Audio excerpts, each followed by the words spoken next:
हद छोटी स्कर्ट पहने इन खूबसूरत महिलाओं ने आज तक किसी पुरुष को नहीं देखा है। क्योंकि ये एक नीले और सफेद रंग का तारामंडल वाला ग्रह है, इसलिए इन्हें अवलोकन के लिए आगे भेजा गया है। वे एक पुरुष को पकड़कर ग्रह की रानी को भेंट करने की योजना बना रही हैं। अप्रत्याशित रूप से अभी भी 30,000 लोग जमीन पर पड़े हुए हैं। अब इसे पलट दिया गया है। 4 लोगों को अभी अभी महल में ले जाया गया है। एक खूबसूरत महिला खुद को रोक नहीं पा रही है और उसे सीधे उनमें से एक के हवाले कर दिया जाता है। बाकी लड़कियां इसे बहुत शर्मनाक समझती हैं। जल्दी कर हिलाया। इसी समय मुखौटा पहने रानी धीरे धीरे बाहर आई। चारों पुरुषों से बात करने के बाद, चाहे उन्हें पसंद हो या ना हो, उन्होंने अपने उत्कृष्ट अधीनस्थों को पुरस्कृत करने का निर्णय लिया। ये सुनकर सुंदर महिला तुरंत चुपके से निकल गई। वो अपनी बहन मेई को ढूंढने के लिए प्रयोगशाला गई। उसने अपनी बहन को रानी के फैसले के बारे में बताया। इतने अच्छे अवसर को दूसरों को हाथ से जाने नहीं दिया जा सकता। पुरुषों को अस्थायी रूप से बंद कर दिया गया। बूढ़े आदमी ने रानी की बातों पर जरा भी ध्यान नहीं दिया। उसने अपने भाइयों को साथ लेकर चुपके से भागने की योजना बनाने लगा। बूढ़े आदमी को लगा कि इन लड़कियों के जरिए ही उसे बचने का रास्ता मिल सकता है। उनकी आंखें चौंधिया गई थीं और उन्हें कुछ भी पता नहीं था। किसी को तो उनकी मदद करनी ही थी ताकि वे यहाँ से निकल सकें। लेकिन चारों आदमी खूबसूरत महिलाओं के ख्यालों में डूबे हुए थे। उन्हें लगा कि अगर वे जीवन भर यहीं रहें तो भी खूबसूरत रहेंगी। उनकी बात सुनकर बाकी लोग अवाक रह गए। इसी समय मेई ने एक खूबसूरत लाल पोशाक पहन ली। उसने भोजन देने के बहाने यहाँ आने का अवसर लिया। वो पहले अपनी पसंद के व्यक्ति को चुनना चाहता था। उसे सबसे सुंदर बूढ़े व्यक्ति से पहली नजर में ही प्यार हो गया। एक सहायक ढूंढने के लिए बूढ़े व्यक्ति ने मेई को प्रसन्न करने की पहल की। मेई उनके प्रदर्शन से विशेष रूप से संतुष्ट थी। उन्होंने उन्हें जियांग ग्रह की स्थिति के बारे में बताया। यहाँ कोई संदेह नहीं था, यहाँ केवल लड़कियां ही मौजूद थीं। लेकिन उन्होंने पुरुषों के अस्तित्व के बारे में सुना था। ये चारों व्यक्ति यहाँ आने वाले पहले समूह थे, इसलिए रानी उन्हें आसानी से जाने नहीं देंगी। बातचीत खत्म होने से पहले ही रानी का अंगरक्षक आ गया। मेई को खबर मिली और वो छिपने की जगह ढूंढने के लिए जल्दी से निकल पड़ी।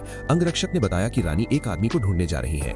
बूढ़े आदमी ने हाथ उठाया और जाने की इच्छा जताई, लेकिन बूढ़े आदमी ने उसे रोक दिया। उसे डर था कि अगर उसने किसी खूबसूरत औरत को देख लिया तो वो भागने की योजना आधिकारिक रूप से छोड़ देगा। आखिर रानी को मनाकर ही वे आसानी से घर लौट सकते थे। इसलिए बूढ़े व्यक्ति ने पहल करके ये काम अपने हाथ में लिया। लेकिन इससे मेई क्रोधित हो गई। रानी ने माहौल को खुशनुमा बनाने के लिए उसे एक गिलास शराब पिलाने की कोशिश की। उस आदमी ने रानी के लिए 2 गिलास शराब डाली, लेकिन रानी ने मुखौटा पहन रखा था और वो पी नहीं सकती थी। वो आदमी रानी के पहनावे को लेकर भी बहुत उत्सुक था। उसने रानी से विनती की कि वो अपना मुखौटा उतार दे, वरना वो उसे देख भी नहीं पाता। उसे रानी की इतनी तीव्र प्रतिक्रिया की उम्मीद नहीं थी। उसने तुरंत अपना चेहरा बदल लिया। अचानक वो खड़ा हुआ और एक डिस्प्ले स्क्रीन की ओर चल दिया। फिर उसने रिमोट कंट्रोल से स्क्रीन खोली। उसने उस आदमी को अपनी अत्याधुनिक फैक्ट्री दिखाई और उसका चेहरा निहारने को मजबूर किया।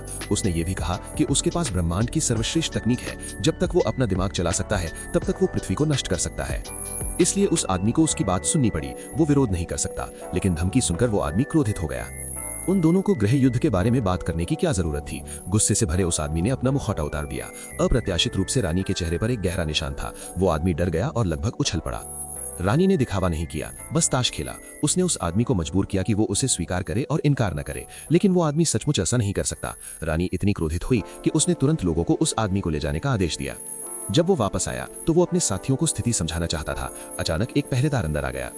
उसने चारों को बाहर निकाल लिया। चारों लोगों को लगा कि रानी उन्हें दंडित करने वाली है। वे बहुत घबरा गए थे, लेकिन उन्हें लगा ही नहीं था कि मेई ने उन्हें बचाने का तरीका सोचा होगा। तीसरा आदमी बहुत आभारी हुआ और उसने मेई को गले लगा लिया। चौथा आदमी और भी खुश था।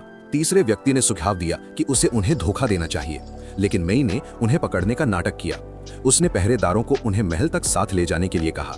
रानी जल्द ही तीसरे व्यक्ति से मिलने आई, लेकिन ये सब उसके लिए एक जाल था।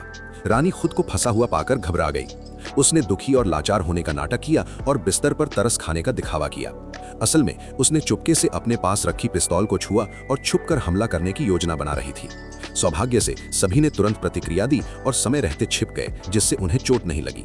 रानी को काबू में कर लिया गया और उसके चेहरे से नकाब भी हटा दिया गया। कई लोगों ने रानी को बांध दिया और पर्दे के पीछे छिप गए। उन्होंने मेई को रानी होने का नाटक करने के लिए मजबूर करने की योजना बनाई ताकि अधिकारियों को धोखा दिया जा सके। उन्होंने मेई को रानी के प्रौद्योगिकी कारखाने को नष्ट करने के लिए लोगों को ले जाने का भी आदेश दिया। इसी दौरान रानी के अंगरक्षक आ गए। रानी ने इस अवसर का लाभ उठाते हुए पर्दे को लात मारकर हटा दिया और खुद को सबके सामने प्रकट कर दिया।